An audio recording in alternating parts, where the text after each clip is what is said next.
ada, di grup WhatsApp itu nge-share berita tentang, bahayanya vaksinasi. Di situ salah satunya sangat nggak masuk akal tapi, ya terjadi di keluaran saya tuh banyak orang yang mempercayai bahwasanya ketika nanti disuntik vaksin tuh jalannya katanya bisa mundur, Mas. Itu kan sebenarnya kalau di logika nggak bisa, tapi memang kenyataannya di, lingkungan wilayah saya itu masyarakat yang menerima berita itu mereka percaya. Berita hoax apa berita humor itu? Ya hoax, Masa Mas, divaksin emang itu masa divaksin terus kayak kepiting atau kayak undur-undur ke jalan ke belakang, nggak aneh sekali.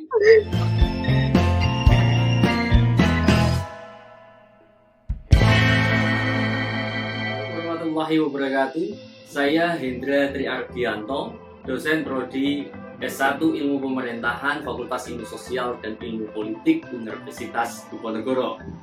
Saya mengampu beberapa mata kuliah. Dalam mata kuliah wajib, saya mengampu beberapa mata kuliah yang berkorelasi dengan metode seperti metodologi ilmu pemerintahan, metode penelitian pemerintahan, hingga perencanaan dan praktik penelitian. Untuk mata kuliah pilihan atau mata kuliah konsentrasi, saya mengajar beberapa mata kuliah yang berkaitan dengan masyarakat sipil, media dan demokrasi, manajemen networking, dan politik lingkungan. Kali ini saya akan menjelaskan tentang bagaimana saya mengelola kelas di dalam mata kuliah media dan demokrasi.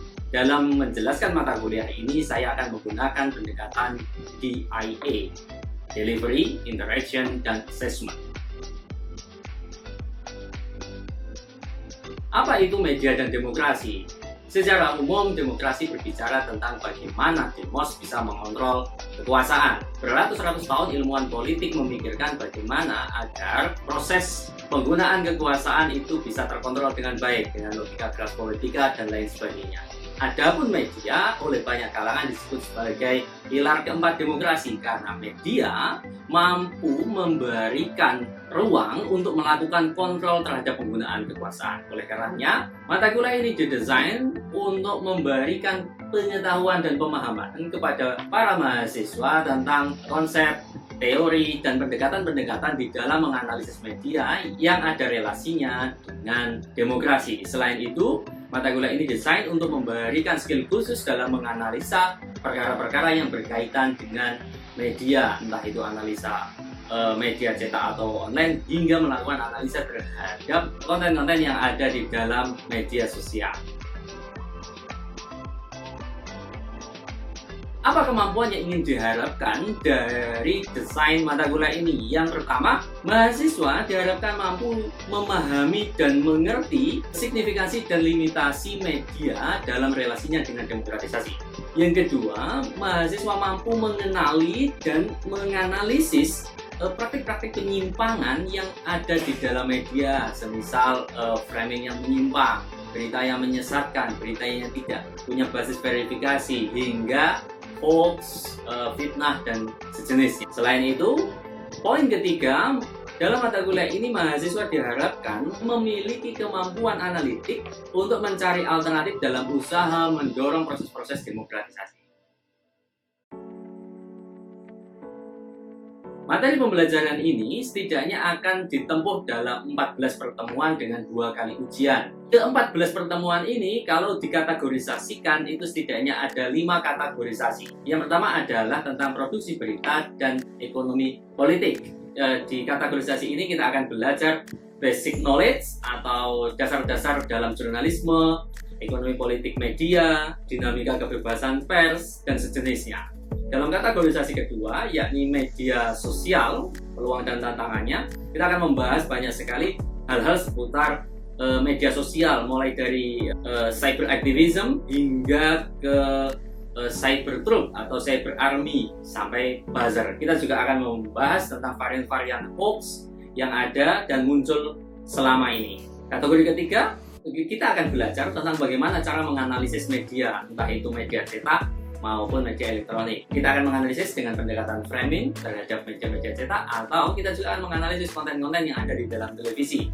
Pada part yang keempat, kita akan lebih sensitif membahas tentang isu-isu kontemporer. Dalam pembahasan isu-isu kontemporer ini, para mahasiswa nanti akan melakukan kerja kelompok lalu mempresentasikan hasil analisisnya terkait isu-isu kontemporer. Dalam isu-isu kontemporer, biasanya setiap semester saya akan melakukan perubahan, tetapi umumnya saya selalu mengangkat isu-isu soal pembangunan, soal kepemiluan, atau isu-isu soal diskriminasi gender. Di kategori terakhir, kita akan membahas tentang media alternatif, bahwa proses demokratisasi membuka alternatif-alternatif lain di luar media mainstream seperti citizen journalism hingga media kooperasi. Adapun sistem pembelajaran yang saya gunakan, saya telah melakukan 2 pembelajaran yang berbeda. Sebelum pandemi saya melakukan sistem pembelajaran tatap muka secara langsung, tetapi 2 tahun terakhir saya lebih mengandalkan kepada sistem online. Saya disupport dengan MS Teams sebagai medium di dalam mengelola kelas sehari-hari. Dalam metode pembelajaran, saya menggunakan beberapa metode pembelajaran yang cukup variatif. Yang pertama, cara yang paling konvensional adalah ceramah. Yang kedua, di setiap pertemuan saya selalu mengandalkan Q&A. Saya memiliki pertanyaan yang memaksa para mahasiswa untuk terus mengelaborasinya, atau sebaliknya para mahasiswa juga punya kesempatan untuk mengajukan pertanyaan-pertanyaan di setiap kelas. Yang ketiga adalah case study. Saya menyiapkan beberapa literatur yang berkaitan dengan case yang akan kita ulas di setiap pertemuan-pertemuan yang ada. Yang keempat adalah penugasan individu. Ada beberapa tugas individu di beberapa pertemuan yang tugas itu nanti harus diserahkan dan menjadi pembahasan di dalam perkuliahan. Misalkan para mahasiswa ditugaskan untuk membawa hoax dan mengidentifikasi mengapa itu disebut hoax. Yang terakhir adalah presentasi kelompok. Di dalam isu-isu kontemporer nanti, mahasiswa akan mempresentasikan hasil temuan dan pembahasannya. Adapun sistem assessment, saya mengandalkan beberapa item di dalam melakukan penilaian. Item yang pertama, 10% dipakai untuk melihat keaktifan dan partisipasi para mahasiswa, 20% untuk tugas individu, 20% untuk tugas kelompok, dan sisanya mid test dan final test, ujian tengah semester dan ujian akhir semester masing-masing memiliki alokasi 25% di dalam penilaian. Demikian yang bisa saya utarakan. Berikut salah satu penggalan pertemuan kedua mata kuliah media dan demokrasi. Selamat menyaksikan. Oke, assalamualaikum warahmatullahi wabarakatuh teman-teman. Waalaikumsalam warahmatullahi wabarakatuh. Oke, kali ini adalah pertemuan kedua kita di mata kuliah media dan demokrasi.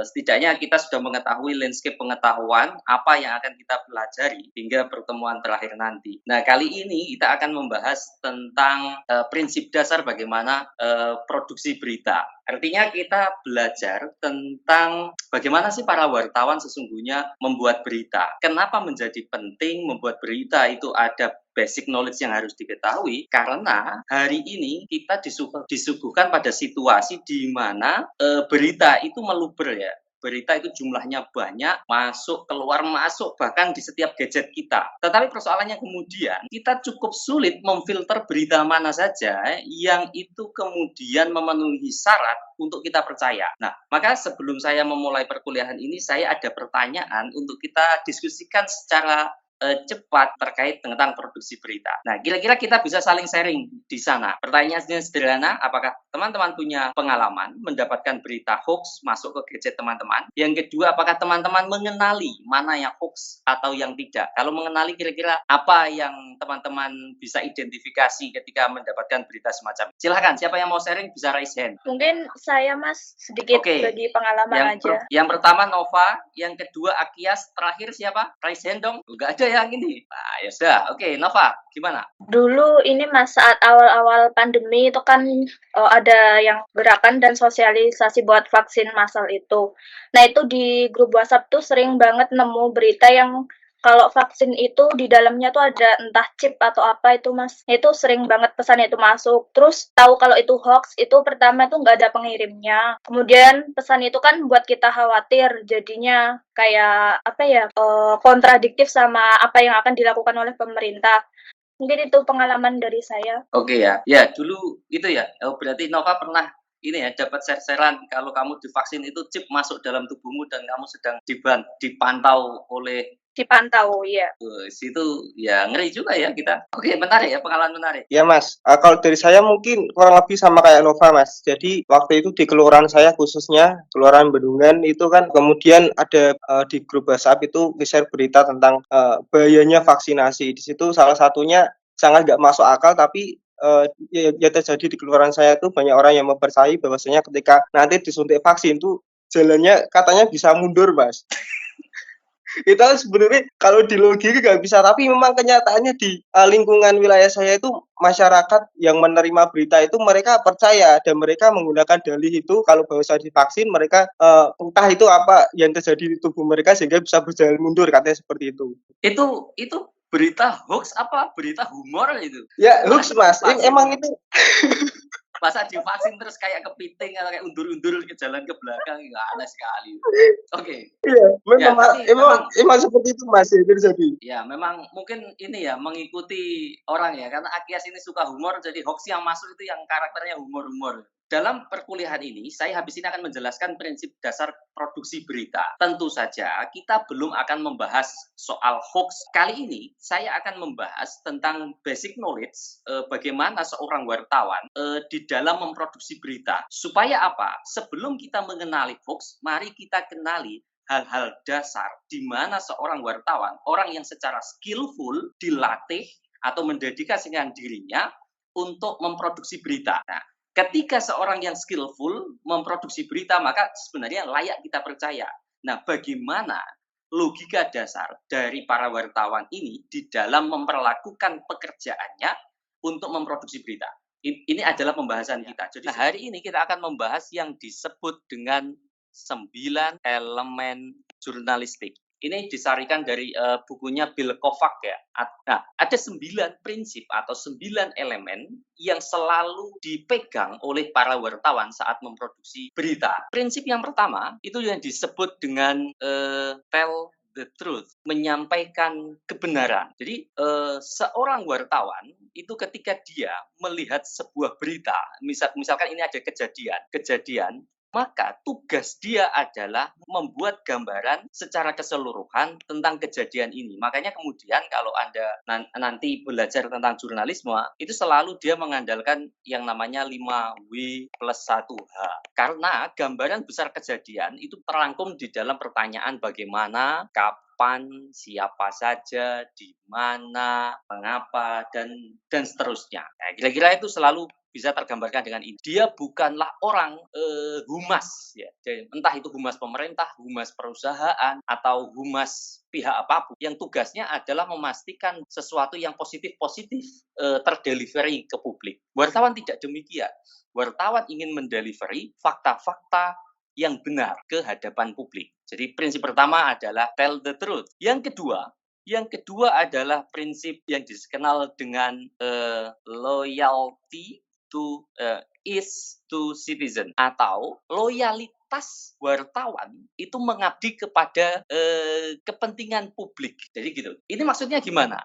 Jadi kok bisa loyalitas wartawan itu untuk mengabdi kepada kepentingan publik? Saya analogikan begini. Ada sebuah kejadian, misalkan pesawat jatuh gitu ya. Ada pesawat jatuh. Wartawan ya bercerita tentang kejadian ini karena di dalam sebuah pesawat yang jatuh gitu memakan banyak korban keluarga orang. Nah, orang ini keluarga yang ada di dalam pesawat ini membutuhkan informasi. Maka kemudian wartawan itu concern untuk memastikan cerita dasar dari kejadian ini itu sampai ke dalam publik. Bagaimana jatuhnya, kira-kira sudah diketahui sebabnya atau belum, siapa saja yang ada di sini. Tetapi ada juga wartawan yang kemudian mengambil angle yang bermasalah. Ini contoh, saya ingin kasih contoh yang bermasalah. Kalian pernah nggak mendengar ada berita kayak gini? Pramugari cantik yang meninggal di pesawat bla bla bla minggu depan menikah. Nah, ini adalah contoh sebuah pengambilan berita yang sebenarnya sangat bermasalah. Satu, dia tidak etis. Apa hubungannya antara korban dengan cantik? Kalau kemudian korban itu tidak cantik, apakah tidak layak untuk diberitakan? Wartawan-wartawannya semacam ini sebenarnya hanya mencari sensasi-sensasi agar beritanya dibaca. Tetapi banyak banget cerita kayak gini ternyata setelah dibaca itu sama sekali tidak ada hubungannya dengan kecelakaan pesawat ini. Prinsip ketiga adalah yang disebut dengan discipline of verification, atau seorang wartawan itu harus disiplin di dalam memverifikasi berita. Cara memverifikasi berita itu detailnya gimana sih? Sederhana. Yang pertama, jangan menambahi atau mengurangi. Udah, ketika kita datang ke sebuah kejadian, maka kita tidak boleh menambah-nambahkan hal yang memang tidak terjadi atau mengurangi hal yang tidak terjadi. Yang kedua, jangan menipu. Ada buku analisis framing yang menganalisa beberapa berita itu sengaja didesain untuk untuk memojokkan seseorang atau kelompok orang. Nah, berita-berita semacam itu sebenarnya adalah berita yang menyesatkan. Berikutnya adalah transparan. Dan yang paling utama adalah reportase sendiri. Nah, ini yang paling sering terjadi, yang paling sering menjadi masalah dalam tradisi wartawan di Indonesia. Setiap kegiatan banyak sekali press release beredar. Nah, banyak juga ternyata wartawan itu hanya mengandalkan press release untuk menulis berita. Yang keempat adalah maintain their independency. Saya ingin cerita sebagai mantan wartawan. Di kalangan wartawan itu ada situasi begini. Ini misalnya perusahaan A ini melakukan pencemaran limbah, pencemaran lingkungan, entah itu misalkan sungai gitu. Nah, ada wartawan B, dia meliput ini. Nah, sumber masalah bisa dari sini, bisa juga dari sini. Ada beberapa wartawan yang punya tabiat mengancam perusahaan A. Kalau enggak, saya akan rilis beritanya. Ada juga model sebaliknya. Perusahaan A sengaja meng-hire wartawan B untuk membuat berita yang menyesatkan soal pencemaran sungai. Misalkan pencemaran sungai ini dia tulis bukan akibat aktivitas perusahaan A, tapi akibat ulah masyarakat sekitar yang membuang sampah tertentu ke sungai tersebut. Nah, pola ini dulu waktu saya jadi wartawan kelima. Ini mirip dengan poin keempat, yakni independent monitor of power. Nah, jadi sesungguhnya fungsi dari berita adalah untuk memonitor kekuasaan. Nah, ini ada cerita yang paling konfirmatif bisa menggambarkan situasi kebalikannya ini. Apa itu? Yakni 9 Juli 2014. Ada yang ingat ada kejadian apa ini? Ada apa? Pemilu. Dalam pemilu 2014 ada 2 televisi nasional, salah satunya adalah tempat mantan saya bekerja dulu, yakni Metro TV dan TV One, itu mengumumkan hasil quick count atau bocoran. Kalau quick count itu kan semacam bocoran pemilu ya, bocoran hasil pemilu.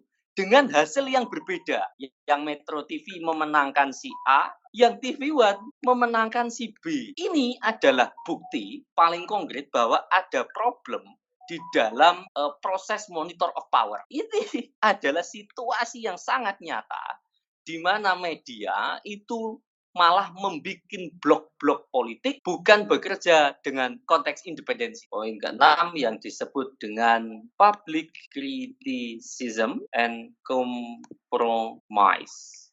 Nah, artinya media atau pemberitaan itu harus memberikan ruang bagi publik untuk memberikan kritik, saran, masukan, dan lain sebagainya. Jadi kalau bentuk hari ini itu ya, kalau di setiap koran itu selalu ada surat pembaca. Nah, itu adalah salah satu bentuknya. Atau kalau poin yang ke-7 sekarang adalah make the significant, interesting, and relevant.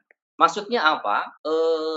Bahwa wartawan, yang pertama kan dia harus tahu mana yang penting bagi publik, ya, signifikan. Tetapi dia harus juga mampu mengemasnya menjadi sesuatu yang menarik dan juga relevan. Nah, kira-kira begitu. Karena apa? Hari ini kita menghadapi situasi yang kita kenal dengan istilah clickbait. Ya, ini bermasalah ini. Banyak para media, khususnya di media online ya.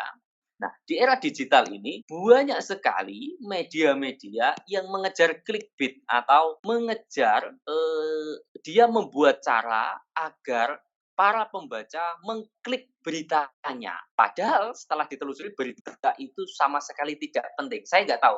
Teman-teman sering nggak membaca kayak gini? Ada beberapa koran, bahkan ini koran nasional, ada versi cetaknya juga, tapi versi online-nya itu agak sedikit mengerikan. Dia itu selalu kalau menulis, entah itu seksis, dia hanya membuat berita itu pokoknya judulnya saja yang terkesan sangat menarik. Tapi isinya sama sekali tidak relevan dengan kepentingan-kepentingan publik. Nah, itulah yang kemudian kita kenal dengan clickbait. Poin ke-8 adalah comprehensive and proportional.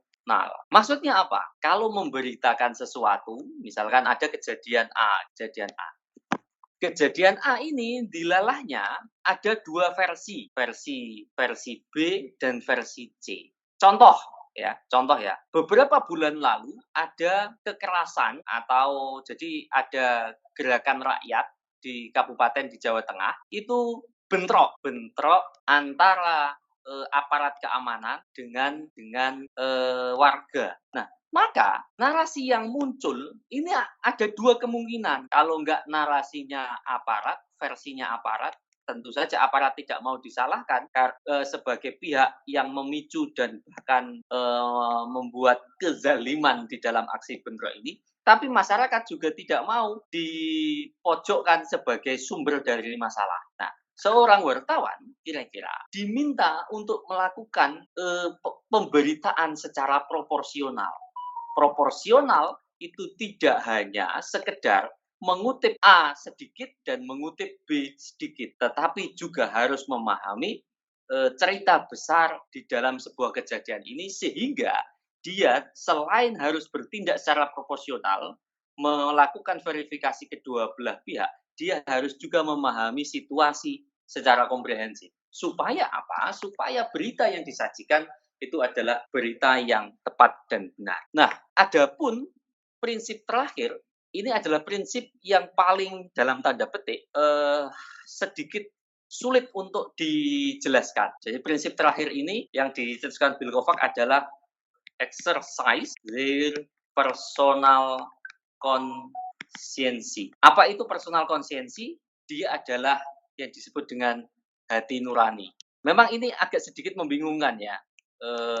Bill Kovac ini ketika dia menulis 1-8,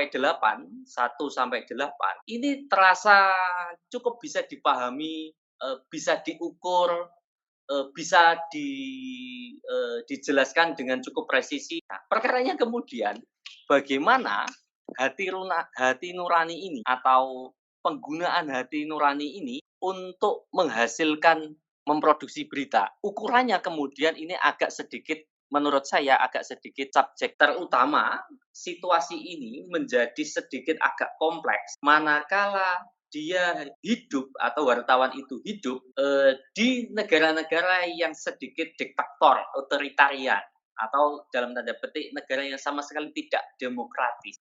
Untuk sesi terakhir saya akan ada dua pertanyaan yang akan kita jadikan guideline untuk berdiskusi.